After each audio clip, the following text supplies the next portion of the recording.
motive, which you assign without ever a thought of dissecting their mental and moral natures. Our feelings, you must remember, are far more complex than all that. In real life every act is a resultant of 100 thoughts that come and go, and these you must study, each by itself, if you would create a living character. But, you will say, in order to note these fleeting thoughts one must know them, must be able to follow them in their capricious meanderings. Why, any child can do that, as you know.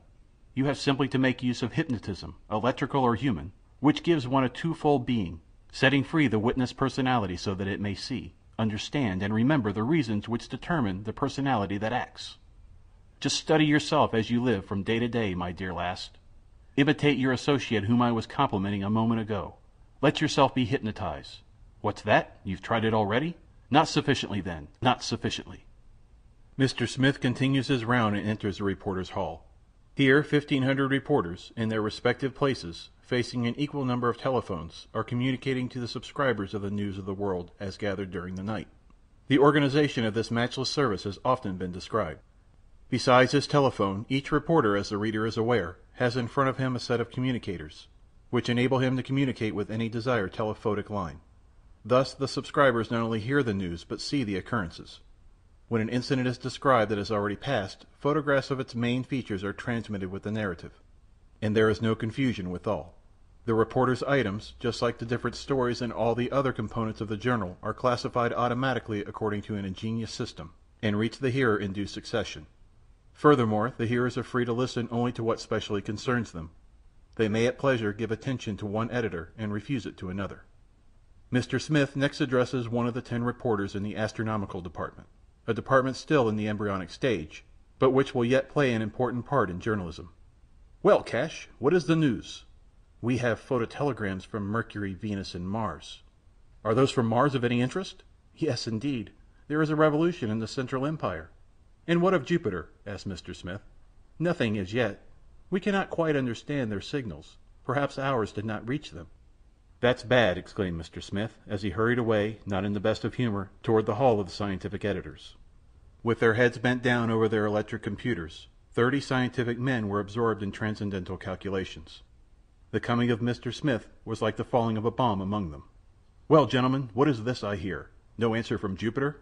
Is it always to be thus? Come, Cooley, you have been at work now 20 years on this problem, and yet—" "True enough," replied the man addressed. "Our science of optics is still very defective, and through our 1¾ telescopes—" "Listen to that, Peer," broke in Mr. Smith, turning to a second scientist. "Optical science defective. Optical science is your specialty. But," he continued, again addressing William Cooley, "failing with Jupiter, are we getting any results from the moon? The case is no better there. This time you do not lay blame on the science of optics. The moon is immeasurably less distant than Mars. Yet with Mars our communication is fully established. I presume you will not say that you lack telescopes." "Telescopes? Oh, no. The trouble here is about the inhabitants." "That's it," added Peer. "So, then, the moon is positively uninhabited?" asked Mr. Smith. "At least," answered Cooley, "on the face which she presents to us. As for the opposite side, who knows?" "Ah, the opposite side, you think, then," remarked Mr. Smith musingly. "That if one could but—" "Could what?" "Why, turn the moon about face." "Ah, there is something in that!" cried the 2 men at once, and indeed, so confident was their air, they seemed to have no doubt as to the possibility of success in such an undertaking. "Meanwhile," asked Mr. Smith after a moment's silence, "have you no news of interest today?" "Indeed we have," answered Cooley. "The elements of Olympus are definitely settled.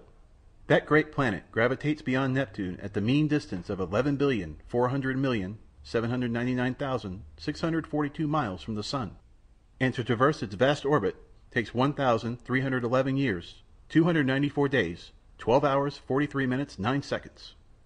"Why didn't you tell me that sooner?" cried Mr. Smith. "Now inform the reporters of this straight away. You know how eager is the curiosity of the public with regard to these astronomical questions.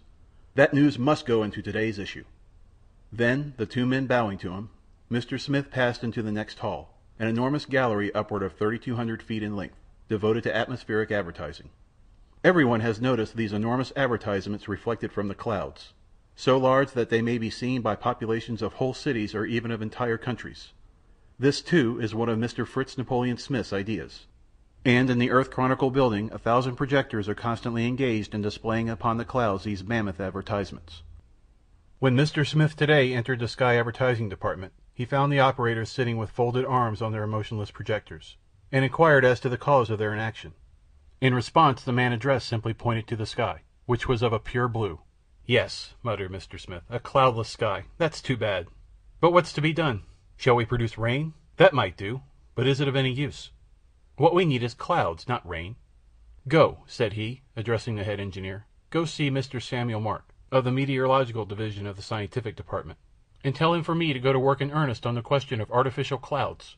It will never do for us to be always thus at the mercy of the cloudless skies." Mr. Smith's daily tour through the several departments of his newspaper is now finished. Next from the advertisement hall he passes to the reception chamber, where the ambassadors accredited to the American government are awaiting him, desirous of having a word of counsel or advice from the all-powerful editor. A discussion was going on when he entered. "Your Excellency will pardon me," the French ambassador was saying to the Russian, "but I see nothing in the map of Europe that requires change. The north for the Slavs? Why, yes, of course. But the south for the Matins. Our common frontier, the Rhine, it seems to me, serves very well. Besides, my government, as you must know, will firmly oppose every movement, not only against Paris, our capital, or our two greatest prefecturies, Rome and Madrid, but also against the kingdom of Jerusalem, the dominion of St. Peter, of which France means to be the trusty defender."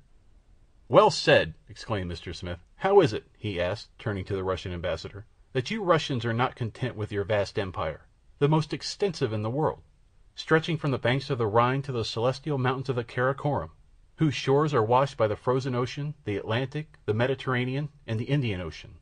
Then what is the use of threats? Is war possible in view of modern inventions?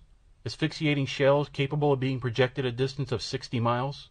An electric spark of 90 miles, that can in one stroke annihilate a battalion?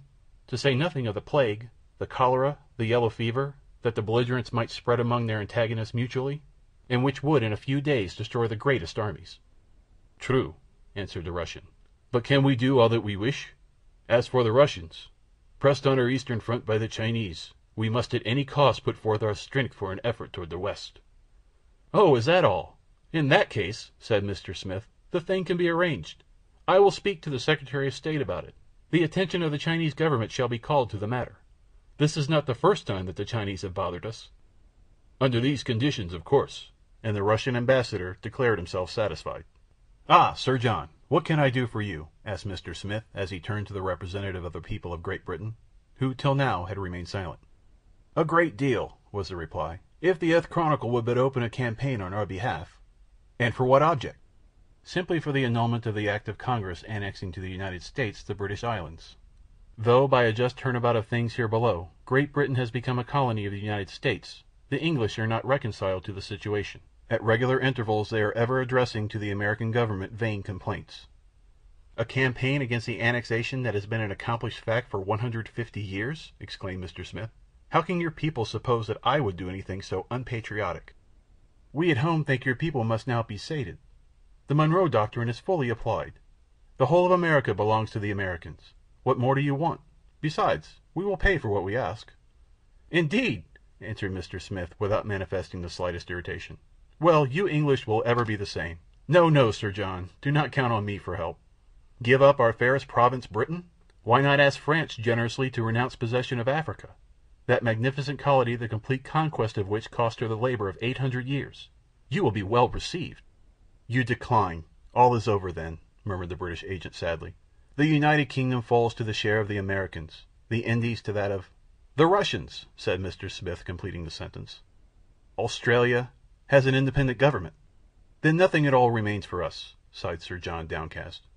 "Nothing?" asked Mr. Smith, laughing. "Well, now, there's Gibraltar." With this sally the audience ended. The clock was striking 12, the hour of breakfast. Mr. Smith returns to his chamber.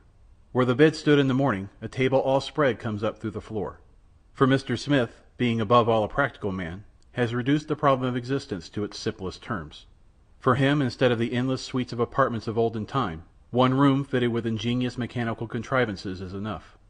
Here he sleeps, takes his meals, in short, lives. He seats himself. In the mirror of the phonotelephote is seen the same chamber at Paris which appeared in it this morning. A table furnished forth is likewise in readiness here, for notwithstanding the difference of hours, Mr. Smith and his wife have arranged to take their meals simultaneously. It is delightful thus to take breakfast tete a tete